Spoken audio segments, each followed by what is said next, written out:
بسم اللہ الرحمن الرحیم۔ السلام علیکم۔ آج ہم 3 صحابہ کے بارے میں پڑھیں گے جنہوں نے دین اسلام کی خاطر مشقتیں برداشت کی۔ حضرت عثمان بن عفان رضی اللہ عنہ، حضرت طلحہ بن عبید رضی اللہ عنہ اور حضرت زبیر بن العوام رضی اللہ عنہما کی سختیاں برداشت کرنا۔ حضرت عثمان کے بارے میں پہلے پڑھتے ہیں۔ حضرت عثمان بن عفان رضی اللہ عنہ کا مشقتیں برداشت کرنا۔ حضرت محمد بن ابراہیم تیمی کہتے ہیں کہ حضرت عثمان بن عفان رضی اللہ عنہ مسلمان ہوئے تو ان کے چچا حکم بن ابو العاص بن امیہ نے پکڑ کر رسی میں مضبوطی سے باندھ دیا اور کہا کہ تم اپنے آباء و اجداد کے دین کو چھوڑ کر ایک نئے دین کو اختیار کرتے ہو، اور اللہ کی قسم جب تک تم اس دین کو نہیں چھوڑو گے میں اس وقت تک تمہیں بالکل نہیں کھولوں گا۔ حضرت عثمان رضی اللہ عنہ نے فرمایا، اللہ کی قسم میں اس دین کو کبھی نہیں چھوڑوں گا۔ جب حکم نے یہ دیکھا کہ حضرت عثمان اپنے دین پر بڑے پکے ہیں تو ان کو چھوڑ دیا۔ حضرت طلحہ بن عبید اللہ رضی اللہ عنہ کا سختیاں برداشت کرنا۔ حضرت مسعود بن حراش رضی اللہ عنہ کہتے ہیں کہ ہم صفا اور مروہ کے درمیان سعی کر رہے تھے کہ ہم نے دیکھا کہ ایک نوجوان آدمی کے ہاتھ گردن کے ساتھ بندھے ہوئے ہیں اور لوگوں کا ایک بڑا مجمع اس کے پیچھے چل رہا ہے۔ میں نے پوچھا اس نوجوان کو کیا ہوا؟ لوگوں نے بتایا کہ یہ طلحہ بن عبید اللہ ہے جو بے دین ہو گئے ہیں۔ اور حضرت طلحہ کے پیچھے پیچھے ایک عورت تھی جو بڑے غصہ سے بول رہی تھی اور ان کو برا بھلا کہہ رہی تھی۔ میں نے پوچھا یہ عورت کون ہے؟ لوگوں نے بتایا کہ یہ ان کی والدہ صعبہ بنت الحضرمی ہے۔ حضرت ابراہیم بن محمد بن طلحہ کہتے ہیں کہ حضرت طلحہ بن عبید اللہ رضی اللہ عنہ نے مجھے بتایا کہ بصرہ کے بازار اور میلہ میں موجود تھا۔ وہاں ایک پادری اپنے گرجا گھر کے بالا خانے میں رہتا تھا۔ اس نے کہا اس بازار اور میلہ والوں سے پوچھو کہ کیا ان میں کوئی حرم کا رہنے والا ہے؟ میں نے کہا ہاں میں ہوں۔ اس نے پوچھا کہ کیا احمد صلی اللہ علیہ وسلم کا ظہور ہو گیا ہے؟ میں نے کہا احمد کون؟ اس نے کہا عبداللہ بن عبد المطلب کے بیٹے، یہ وہ مہینہ ہے جس میں ان کا ظہور ہوگا اور وہ آخری نبی صلی اللہ علیہ وسلم ہے۔ حرم مکہ میں ان کا ظہور ہوگا اور وہ ہجرت کر کے ایسی جگہ جائیں گے جہاں کھجوروں کے باغات ہوں گے، پتھریلی اور شوریلی زمین ہوگی۔ کہیں ایسا نہ ہو کہ لوگ تو ان کا اتباع کر لیں اور تم ان سے پیچھے رہ جاؤ۔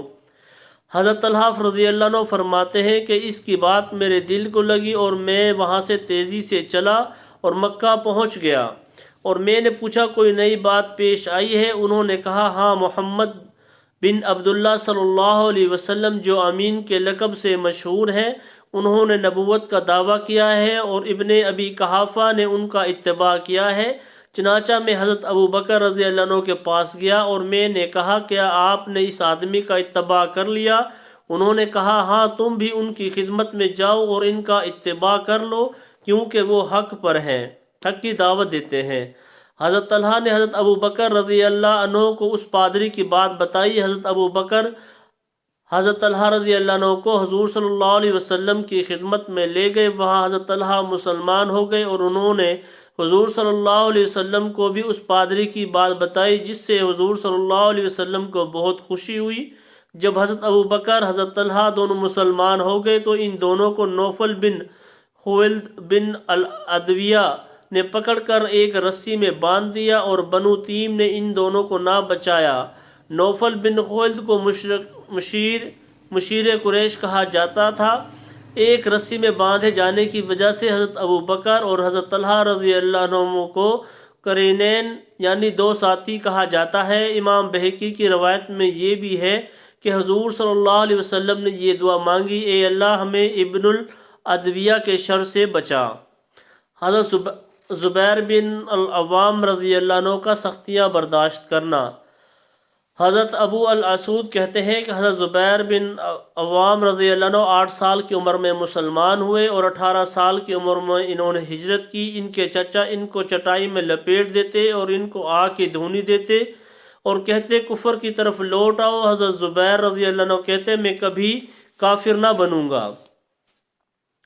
حضرت حفص بن خالد کہتے ہیں کہ موصل سے ایک بڑی عمر کے بزرگ ہمارے پاس آئے اور انہوں نے ہمیں بتایا کہ میں ایک سفر میں حضرت زبیر بن عوام رضی اللہ عنہ کے ساتھ تھا۔ ایک چٹیل میدان میں ان کو نہانے کی ضرورت پیش آ گئی، جہاں نہ پانی تھا، نہ گھاس اور نہ کوئی انسان۔ انہوں نے کہا میرے نہانے کے لیے ذرا پردے کا انتظام کر دو۔ میں نے ان کے لیے پردے کا انتظام کیا۔ نہانے کے دوران اچانک میری نگاہ ان کے جسم پر پڑی تو میں نے دیکھا کہ ان کے سارے جسم پر تلوار کے زخموں کے نشان ہیں۔ میں نے ان سے کہا میں نے آپ کے جسم پر اتنے زخموں کے نشان دیکھے ہیں کہ اتنے میں نے کسی کے جسم پر نہیں دیکھے ہیں۔ حضرت زبیر نے کہا کیا تم نے دیکھ لیا؟ میں نے کہا جی ہاں۔ آپ نے فرمایا اللہ کی قسم ان میں سے ہر زخم حضور صلی اللہ علیہ وسلم کی معیت میں لگا ہے اور اللہ کے راستے میں لگا ہے۔